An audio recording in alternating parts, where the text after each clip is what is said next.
The late afternoon sun cast long, golden streaks across the quiet streets of Riverside, a town that seemed caught between its idyllic past and the creeping weight of modern struggles. The city bus, worn from years of use, rattled down Main Street, its chipped paint and graffiti-covered windows a testament to countless untold stories. Inside, passengers sat in the stale silence, their expressions ranging from weary indifference to quiet resignation. At the back of the bus, Lila Evans clutched her tattered backpack tightly, her gaze fixed on the passing scenery. She tried to lose herself in the rhythm of the bus's jerky movements, in the blur of storefronts and trees outside. But no matter how hard she tried, she couldn't drown out the sharp, cutting words of her father. "This is a joke," Mason Evans grumbled, his voice loud enough to draw glances from the passengers nearest to them. His words carried the unmistakable slur of alcohol, though he tried to hide it with forced bravado. "We just wasted another $100 on therapy for what? So you can still barely brush your hair, right? It's a scam, Lila. A damn scam." Lila didn't respond. She'd learned long ago that silence was safer. Her left arm, which ended just below the elbow, rested on her lap, partially hidden by the loose sleeve of her jacket. Mason's words, as much as she tried to ignore them, felt like shards of glass slicing through her. "Look at me when I'm talking to you," Mason snapped, his tone more venomous now. He leaned closer, the smell of alcohol mingling with the sour tang of sweat. "Do you even get it? Do you even care how hard I worked, for this family? And now I'm stuck spending what little we have left on your stupid therapy that doesn't fix a damn thing." Lila's shoulders hunched instinctively, her knuckles turning white as she gripped her bag tighter. Around them, the bus seemed to shrink. Some passengers shifted uncomfortably, pretending not to hear. Others, more brazen, stole glances at the pair before quickly looking away. At the far end of the bus, Daniel Carter noticed everything. Daniel, a retired Marine with a quiet, commanding presence, had boarded just a few stops earlier. He hadn't planned on getting involved in anything that day. He was on his way home from a community center meeting, content to sit in his corner of the bus and watch the world go by. But the moment he heard Mason's raised voice, the undercurrent of cruelty in his tone, something stirred in him, a mix of anger and recognition. He shifted in his seat, his sharp green eyes fixed on the pair. The girl, Lila, he'd caught her name through Mason's tirade, was clearly trying to disappear into herself. Her body language screamed of someone who had endured this kind of treatment far too often. Mason's voice rose again, startling Daniel out of his thoughts. "Say something," Mason barked, his hands slamming against the seat beside Lila. The sharp sound echoed through the bus, making a few passengers jump. That was it. Daniel stood, his tall, broad-shouldered frame cutting an imposing figure in the cramped bus. He moved with the deliberate confidence of someone who had faced far worse than a drunken man's misplaced anger. Stepping into the aisle, he spoke in a calm but firm voice. "Sir," Daniel said, his tone steady, "I think that's enough." Mason turned, his bloodshot eyes narrowing as they landed on Daniel. "And who the hell are you?" he sneered. "Some self-righteous hero here to tell me how to raise my kid?" Daniel's expression didn't waver. "I'm someone who doesn't believe in kicking someone who's already down, especially not your own daughter." He glanced at Lila, offering her a small, reassuring nod. "She deserves better than this." The bus fell into a tense silence.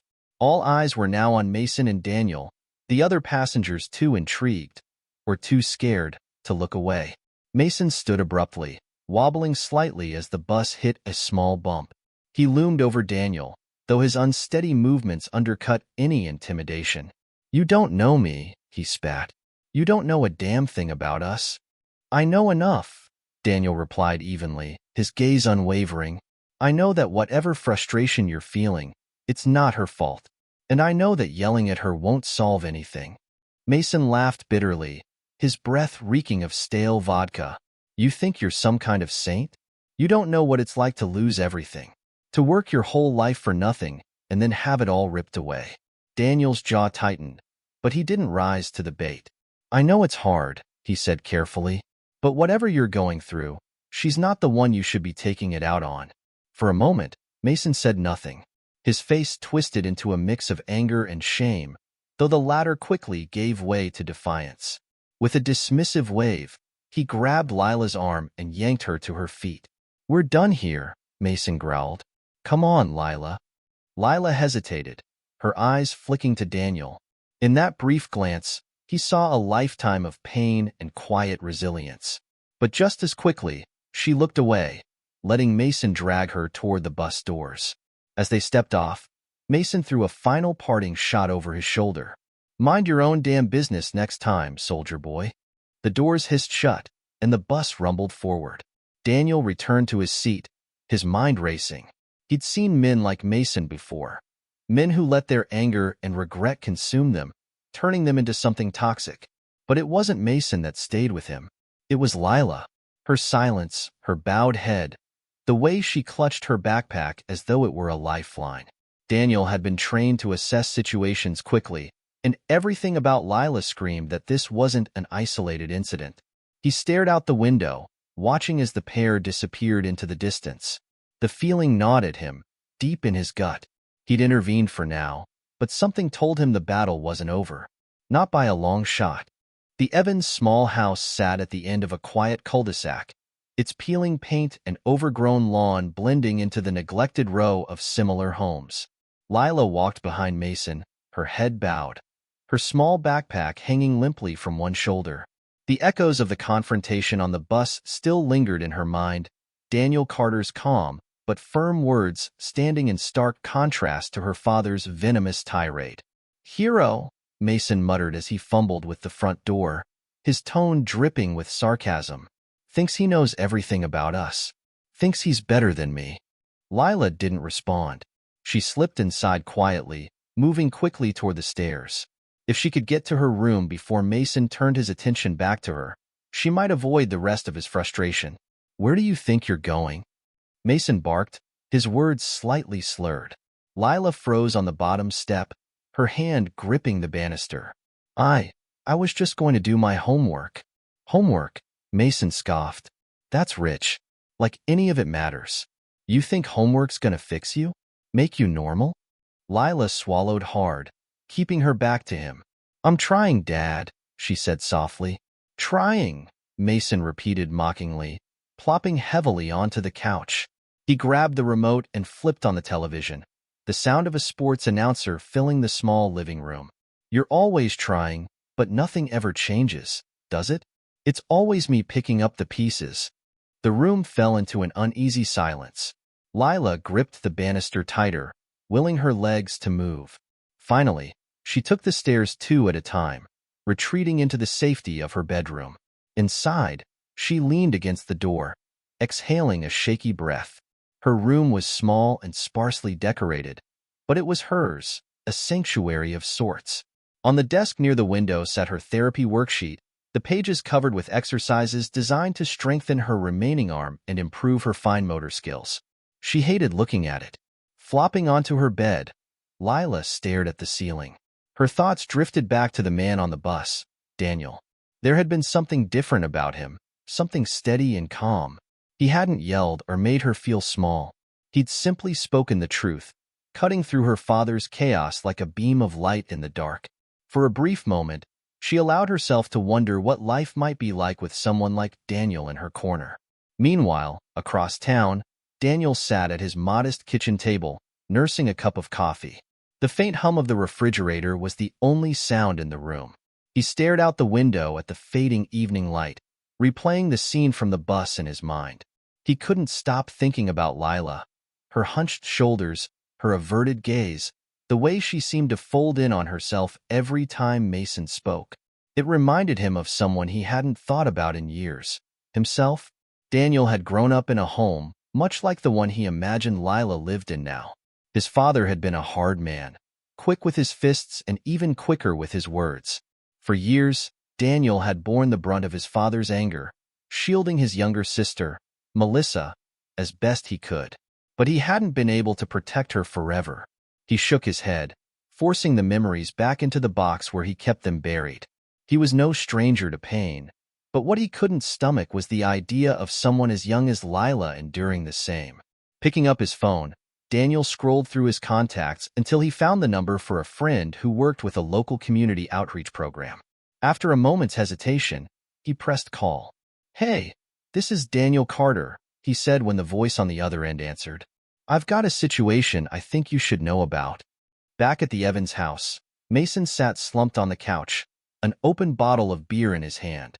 The glow of the television flickered across his face, but he wasn't watching. His mind was elsewhere, on the bus, on Daniel, and on his own failures. He'd lost his job months ago, the result of too many late arrivals and a boss who finally ran out of patience. Since then, he'd scraped by on unemployment and the small savings his wife, Ellie, had left behind when she passed. But the money was running out, and every time he looked at Lila, he saw another expense he couldn't afford. In the quiet of the house, Mason muttered under his breath, the bitterness bubbling to the surface. "You think I wanted this?" he whispered. "I didn't sign up for this." Lila sat at her desk, pretending to focus on her worksheet. The sounds of the television and Mason's occasional mutterings filtered up through the thin walls. Her eyes drifted to the window, where the last traces of sunlight painted the sky in hues of orange and pink. She didn't know what tomorrow would bring, but she knew one thing for sure. Something had to change. For the first time in a long time, she felt a glimmer of hope. It wasn't much, just a faint memory of Daniel's steady voice and kind eyes. But it was enough to carry her through the night. As the stars began to dot the sky, Lila closed her notebook, turned off the light, and crawled into bed. Downstairs, Mason cracked open another beer. And across town, Daniel Carter made a promise to himself. He wouldn't let Lila's story end the way his sisters had. The next morning, the Evans household woke in the same rhythm of unease it always did. Lila quietly descended the stairs, moving cautiously to avoid waking her father. The faint clinking of bottles from the night before was a familiar sound, strewn across the living room like evidence of Mason's worst impulses. She tiptoed into the kitchen, hoping to grab breakfast before her father emerged.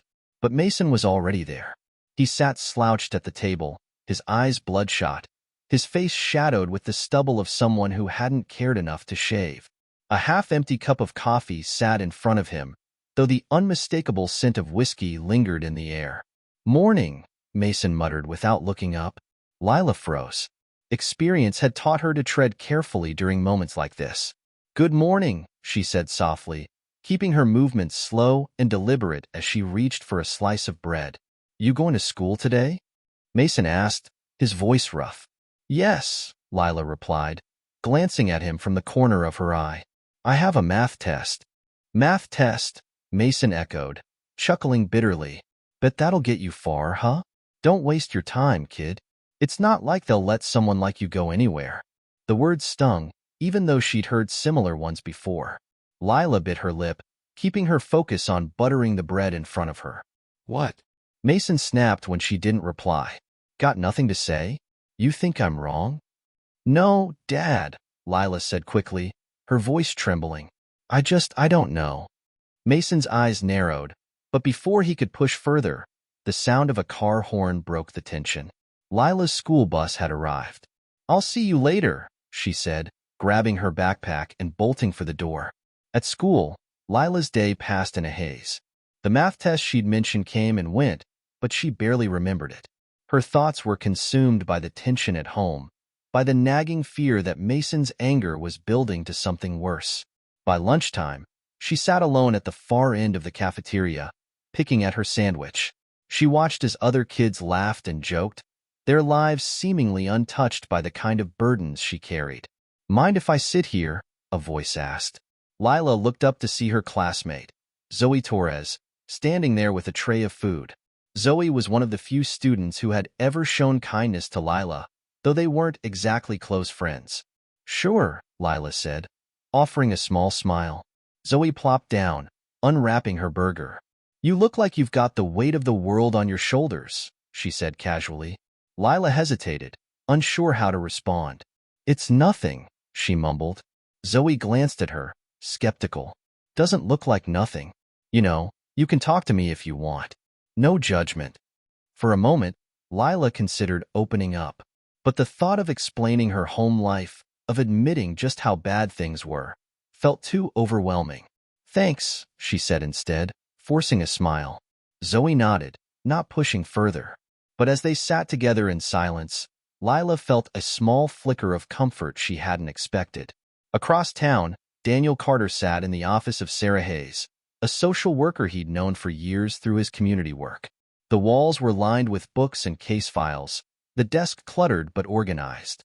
Sarah, a no-nonsense woman in her 40s, listened intently as Daniel recounted what he'd witnessed on the bus.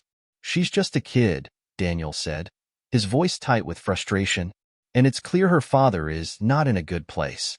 I'm worried about what might happen if someone doesn't step in soon." Sarah sighed, leaning back in her chair. "It's not that simple, Daniel. We can't just show up and take a child away from their parent based on what you saw. There needs to be a pattern, evidence of abuse or neglect." "There is a pattern," Daniel argued. "I could see it in her eyes. This isn't the first time it's happened." Sarah nodded sympathetically. "I don't doubt you. But the system is complicated. Without Lila's testimony or a clear sign of physical harm, there's only so much we can do. Have you considered contacting her school? Sometimes teachers or counselors notice things that we can use to build a case." Daniel rubbed the back of his neck, frustration evident. "I'll do whatever it takes. She needs help." Sarah placed a hand on his arm, her expression firm but kind. "I'll make a few calls, see what I can find out. But Daniel, be careful. If the father catches wind of what you're doing, it could make things worse for Lila." That evening, Lila sat in her room, pretending to do homework while Mason paced downstairs. His footsteps were heavy, erratic, and every so often, she heard him muttering to himself. Her stomach churned as the tension in the house thickened.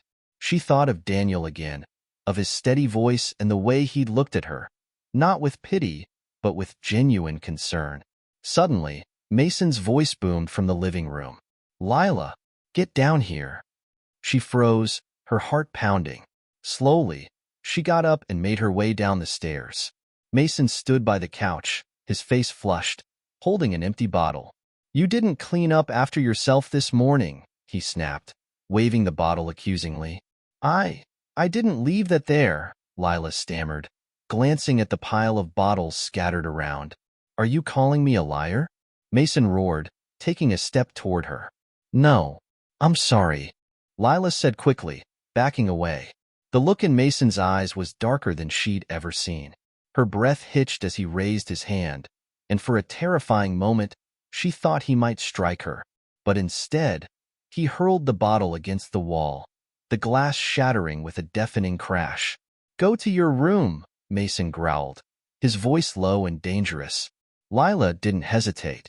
She bolted upstairs, slamming the door behind her. For the first time in her life, she grabbed her phone and did something she'd never dared to do before. She looked up Daniel Carter. Daniel was sitting in his living room, flipping through an old photo album when his phone buzzed.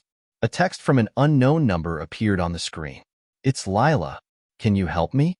Daniel stared at the message, his heart pounding. He didn't hesitate. "Yes," he replied.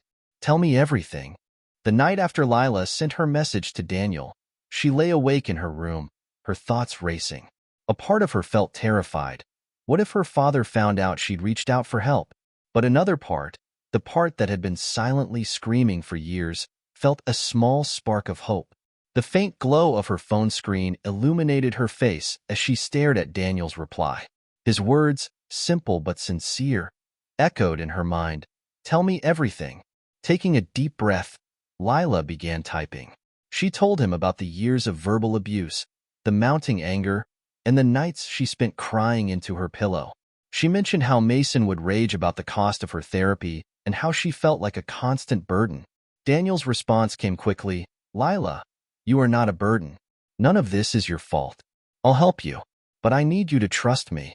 Across town, Daniel sat at his dining table, his jaw tight as he read Lila's messages. Each word filled him with a growing sense of urgency. It was worse than he'd feared, and now that Lila had reached out to him, he couldn't stand idly by. He picked up his phone and called Sarah Hayes, the social worker he'd spoken to earlier. "Sarah, it's Daniel," he said when she answered. "I have more information." The girl reached out to me directly. Sarah's tone shifted immediately. What did she say? Daniel quickly summarized Lila's messages, careful to relay her words exactly. When he finished, there was a pause on the other end of the line. This is enough to move forward, Sarah said finally. I'll file an emergency report with Child Protective Services first thing tomorrow. But Daniel, this could escalate quickly. If her father finds out, I won't let anything happen to her, Daniel interrupted, his voice firm. The following day at school, Lila sat in her homeroom class, trying to focus on the teacher's lesson. But her thoughts were elsewhere. Every time her phone buzzed, she felt a jolt of nerves, half expecting it to be her father discovering what she'd done. During lunch, Zoe approached her again. You okay? Zoe asked, sitting down across from her. Lila hesitated, glancing around to make sure no one else was listening. I don't know, she admitted. Zoe frowned. You can tell me, you know? I'm not gonna judge or anything. Before Lila could respond, the bell rang, signaling the end of the lunch period. She grabbed her tray and hurried away, leaving Zoe staring after her, confused but concerned. That evening, Mason was in a foul mood. His job search had gone nowhere, and the unpaid bills piling up on the kitchen counter were like a ticking time bomb. By the time Lila came downstairs to set the table for dinner, he was already on his third beer. What took you so long? He snapped when she entered the kitchen. I was doing homework, Lila said quietly, keeping her eyes on the floor. Homework? Mason scoffed. Yeah, like that's gonna pay the bills. Lila didn't respond. She carefully set down the plates, her hands trembling slightly. Look at me when I'm talking to you, Mason said, his voice rising. She lifted her gaze, her heart pounding. Mason's face was flushed, and his eyes were wild with frustration. You think you're better than me? He demanded, slamming his beer bottle onto the table. Just because you go to therapy, you think you're some kind of special case? No, Dad, Lila said quickly. I don't think that. Then why do you keep draining me dry? Huh. Do you even care how hard I've worked for you? Tears pricked at Lila's eyes, but she refused to let them fall. She knew crying would only make things worse. Before Mason could say more, there was a loud knock at the door. The sound startled them both, cutting through the tension like a knife. Mason frowned, his face darkening. Who the hell is that? Daniel stood on the Evans front porch, his hands still raised from knocking.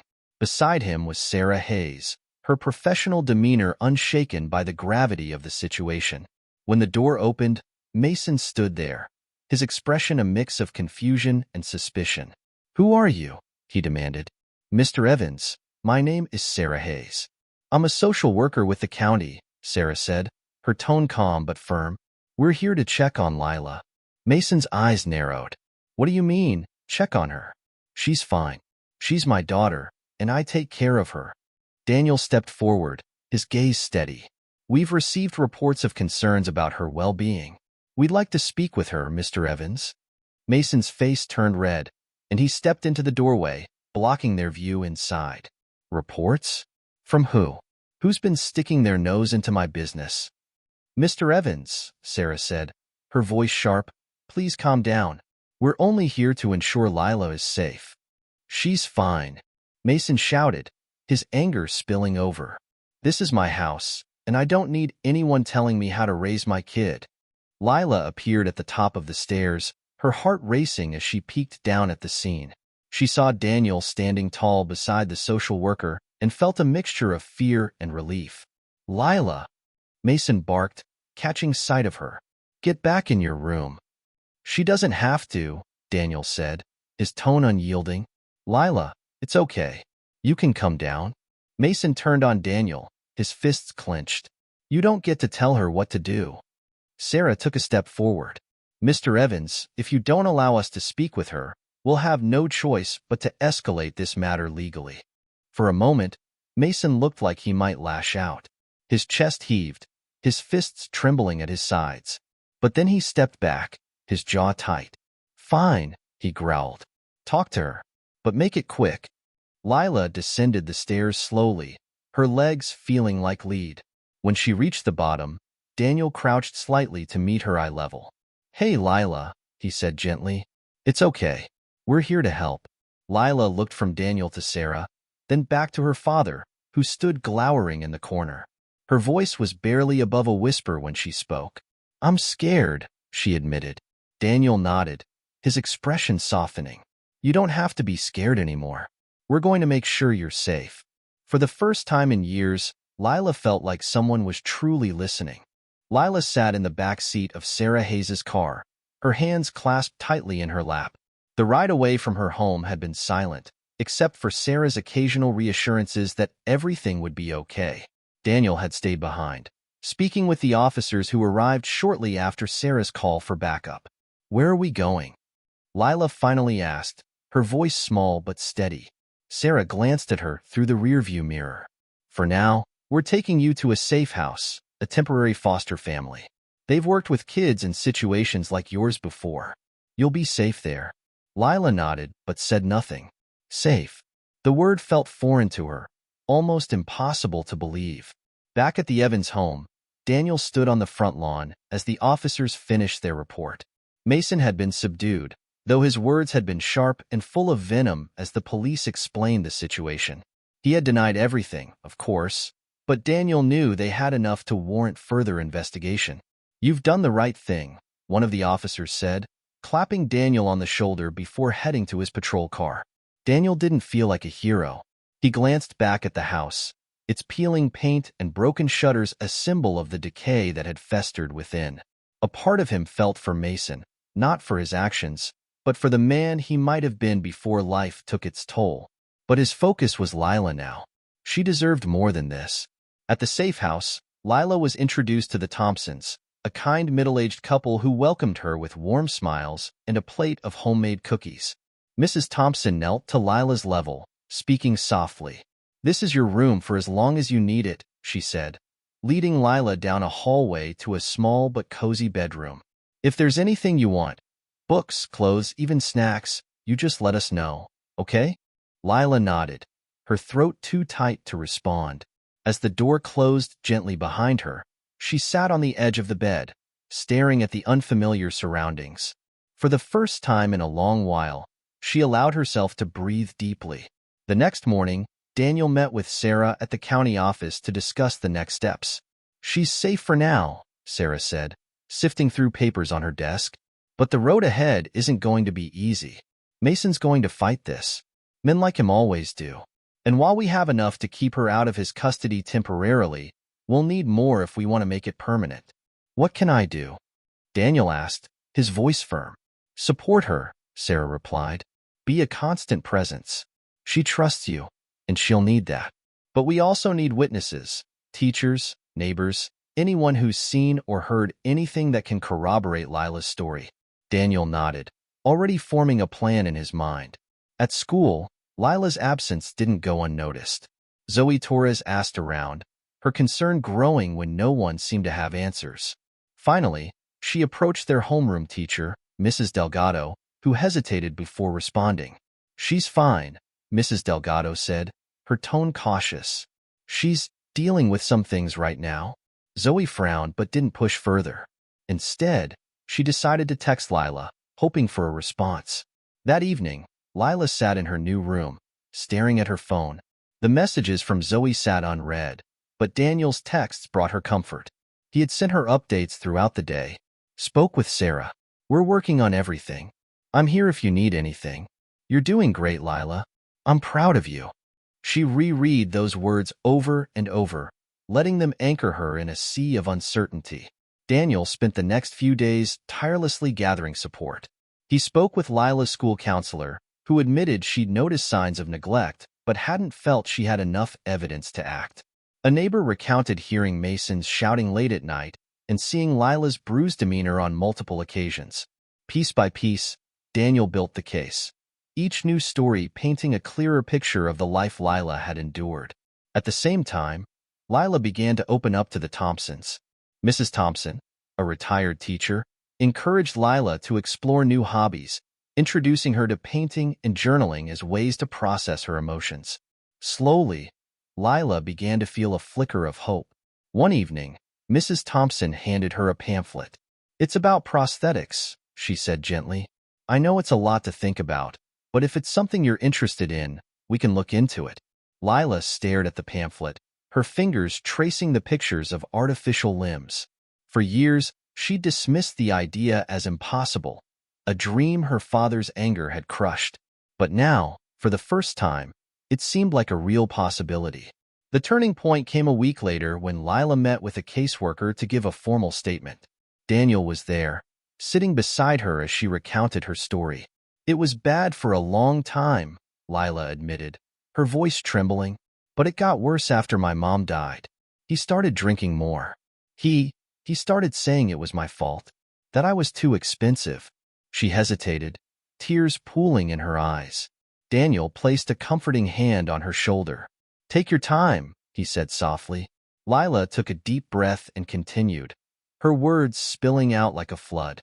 She spoke about the broken bottles, the screaming, and the nights she spent wondering if she'd ever feel safe. By the time she finished, the room was silent. Sarah, the caseworker, and Daniel all looked at her with a mix of admiration and heartbreak. You're so brave, Lila, Sarah said gently. This is going to help us protect you. That night, Daniel visited the Thompsons to check in on Lila. They sat on the porch together, the cool night air wrapping around them like a blanket. You were incredible today, Daniel said, his voice filled with pride. Lila glanced at him, a small smile tugging at her lips. Do you really think so? I know so, Daniel replied.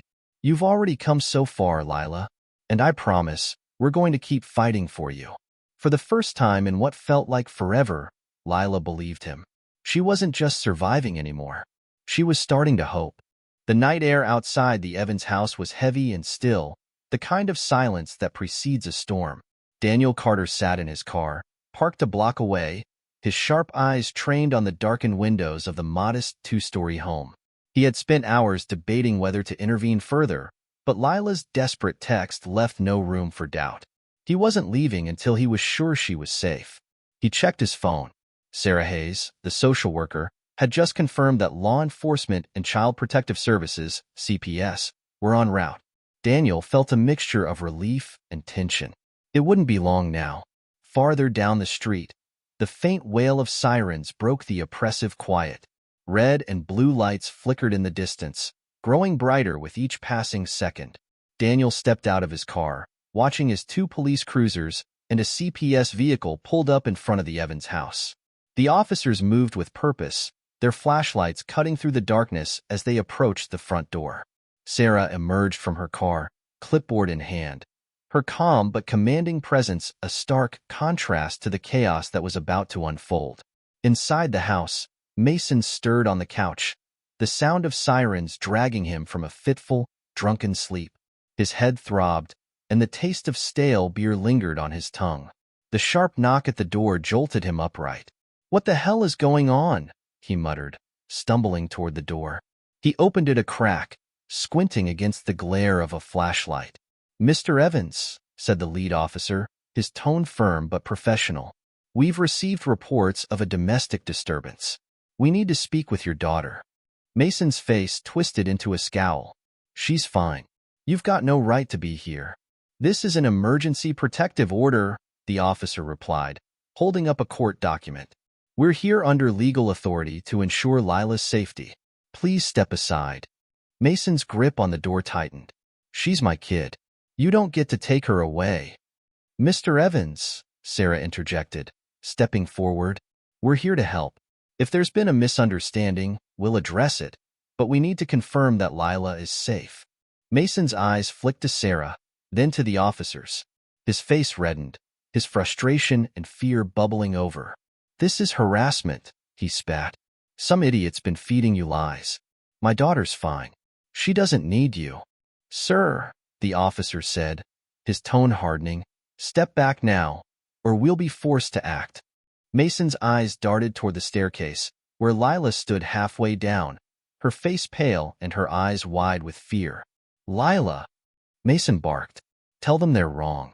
Tell them you're fine." Lila froze, her heart pounding so loudly she thought everyone could hear it. She had spent years navigating her father's volatile moods, but this was different. This wasn't just another argument. This was her chance to escape. "Lila!" Daniel's voice cut through the tension, calm and steady. He stood just outside the doorway, his presence grounding her in the chaos. You don't have to lie anymore. You're safe now. Mason's head snapped toward Daniel. You again? He snarled, his fists clenching. This is your doing, isn't it? The lead officer stepped between them, his hand resting on his holstered weapon. That's enough, Mr. Evans. Step back. But Mason wasn't listening. His fury boiled over, and he lunged toward Daniel, his fist raised. The officers moved instantly, grabbing Mason and pinning him against the wall. Get off me! Mason roared, struggling against their grip. You can't do this. She's my daughter. Upstairs, Lila watched the scene unfold, her body trembling. Sarah ascended the stairs slowly, her voice gentle but firm. Lila, it's okay, Sarah said. Let's get you out of here. Lila hesitated, her eyes darting between Sarah and her father, who was still shouting downstairs. Then she saw Daniel, his calm gaze meeting hers, and she felt a surge of courage. Gathering her small backpack, she followed Sarah down the stairs. As she reached the bottom, Mason caught sight of her. Lila! He shouted, his voice cracking with desperation.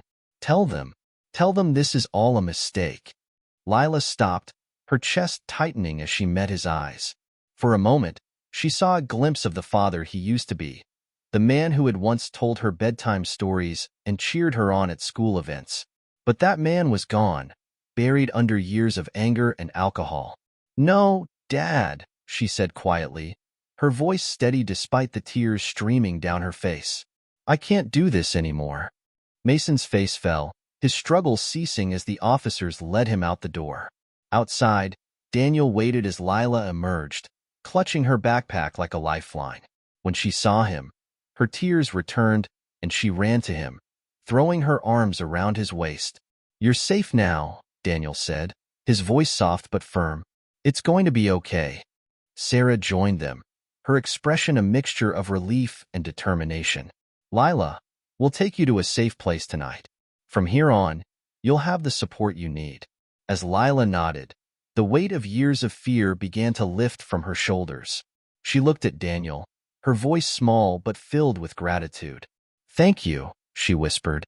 Daniel crouched to her level, his gaze steady. You did the hard part, Lila. You stood up for yourself.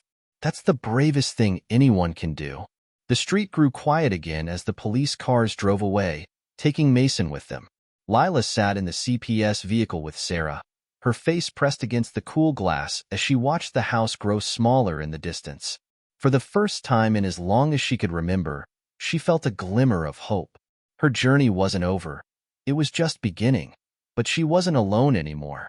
And for now, that was enough. Back at his car, Daniel watched the taillights disappear down the street. He exhaled deeply, his chest tight with a mixture of relief and resolve. He had kept his promise to Lila, but he knew his work wasn't done. There was a long road ahead, and he intended to walk it with her every step of the way. The next morning, sunlight filtered through the curtains of the small guest room where Lila now sat. It was her first night away from home, and though she had slept fitfully, the unfamiliar bed had brought her a strange sense of peace. She no longer had to brace herself for shouting or worry about the sound of glass breaking in the middle of the night. Instead, she awoke to the quiet hum of a safe house, provided by the local Child Protective Services. The safe house wasn't much, a modest home staffed by volunteers who provided short-term care for children in crisis. It had a warmth that Lila wasn't used to. Pastel walls, cozy furniture, and shelves filled with books and games. For the first time in years, she felt the faint stirrings of hope, though it was still buried beneath layers of fear and doubt. Sarah Hayes arrived just after breakfast, a warm smile on her face as she entered the living room where Lila sat curled up with a blanket. The social worker had been tireless in coordinating Lila's transition, ensuring she was surrounded by support while navigating the uncertainty of her new circumstances. How are you feeling this morning? Sarah asked gently, sitting down across from Lila. Lila hesitated, clutching the edges of the blanket. I don't know, she admitted. It's weird. Quiet. That's okay, Sarah said. Quiet can be good. It's something to get used to. Lila nodded but didn't speak. Her mind was racing with questions she was too afraid to voice. What would happen to her father? Would she ever go home? And if she did, would it be any different? Across town, Daniel Carter was already hard at work. He sat in his small office at the community center, a stack of papers in front of him. Since the night Lila had reached out to him, his focus had shifted entirely. He had seen too many kids like her, trapped in circumstances beyond their control, yearning for a chance to break free but unable to do so without help. Daniel had spent the early hours of the morning on the phone with contacts from various organizations, explaining Lila's situation and asking for assistance. There was no shortage of people willing to help: therapists, legal advocates, and even a few charities dedicated to supporting children with disabilities. His next call was to Dr. Henry Aldridge, a renowned prosthetics specialist who had worked with military veterans and children alike. "Henry, it's Daniel Carter," he began. "I've got a situation I need your help with. It's about a young girl named Lila." As Daniel explained Lila's story, Dr. Aldridge listened intently. By the time Daniel finished, the doctor's voice was firm with resolve. "Bring her in," Dr. Aldridge said. "We'll start with an evaluation. We'll figure out what she needs and make it happen." Back at the safe house, Lila was finally starting to open up. Sarah had introduced her to Ms. Patricia, a retired schoolteacher who volunteered at the shelter. With her kind eyes and gentle voice, Patricia had a way of making even the most guarded children feel at ease. "I hear you're quite the artist," Patricia said as she sat beside Lila, holding out a sketchpad and a set of colored pencils. Lila blinked in surprise. "How did you know that?" Sarah, who was standing nearby, smiled. "Your school counselor told us. She said you used to spend your lunch breaks drawing in the library." Lila hesitated, then reached for the sketchpad. It had been months since she'd drawn anything. Her father used to mock her for wasting time with useless hobbies, so she had packed away her art supplies, convinced that it wasn't worth the ridicule. As her pencil moved tentatively across the paper, Lila felt a small spark of the joy she used to feel when she drew. Patricia watched quietly, letting the girl lose herself in the creative process. That afternoon, Daniel arrived at the safe house. Lila's eyes lit up when she saw him, though she quickly looked away, unsure of how to express the gratitude she felt. "Hey, Lila," Daniel said with a warm smile. "Mind if we talk for a bit?" She nodded, following him to the sitting room. "I've been busy," Daniel began, leaning forward slightly. "I've spoken to a few people who want to help. One of them is a doctor who works with prosthetics. He's willing to meet with you, if you're interested." Lila's eyes widened. "A prosthetic," she whispered. "You mean, like an arm?" Daniel nodded. "It won't be easy. There's a lot of work involved, and it'll take time to get used to it.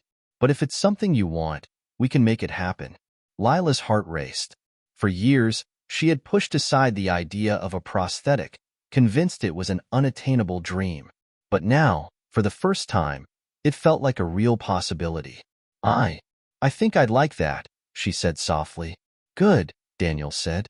"Because you deserve it." The next few weeks were a whirlwind of change.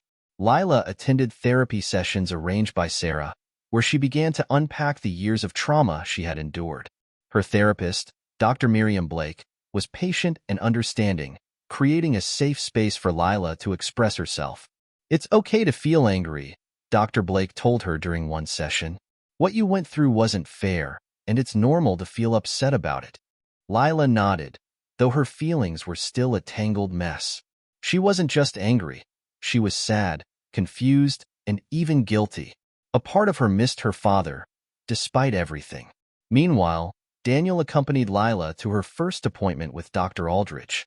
The prosthetic specialist greeted her warmly, putting her at ease with his friendly demeanor. "We're going to take this one step at a time," Dr. Aldridge explained as he examined her arm. "The goal is to create something that works for you, not just physically, but emotionally too." Over the next few visits, Lila was fitted with a custom prosthetic designed to enhance her mobility and independence.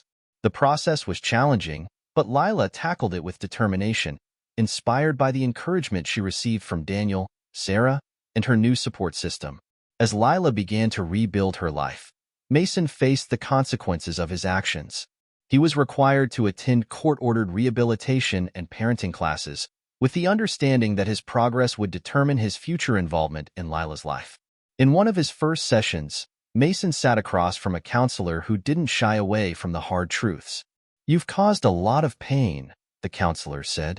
"If you want to make things right, you need to take responsibility and commit to real change." Mason's first instinct was to deflect, but the weight of his situation finally sank in. He had lost everything: his job, his daughter, and the life he once had. If there was any chance of getting it back, he knew he had to confront his demons. Months passed, and Lila flourished in her new environment. She moved into a foster home with the Thompsons, a kind couple who treated her like family. With their support, she returned to school with newfound confidence, even joining the art club, where she quickly became known for her talent. Daniel remained a constant presence in her life, attending her school events and cheering her on at every milestone. He often reminded her that she was capable of anything, and his words became a source of strength for her. "You've come so far, Lila," Daniel said one evening after her first art exhibit, "and I couldn't be prouder of you." Lila smiled, her heart swelling with gratitude. "I couldn't have done it without you." The story came full circle one sunny afternoon when Lila stood in front of a crowd at the community center, holding a microphone with her prosthetic arm. She had been invited to speak at an event for children overcoming adversity, and her story had inspired countless others. "I used to think I was broken," Lila said, her voice steady. "But I've learned that being different doesn't mean being less. It means being strong enough to face challenges and brave enough to ask for help." As the audience erupted into applause, Lila looked out and saw Daniel in the front row, his proud smile shining like a beacon. Her journey had been long and painful, but she had found her way to a new beginning, one filled with hope, resilience, and the unshakable belief that she could overcome anything.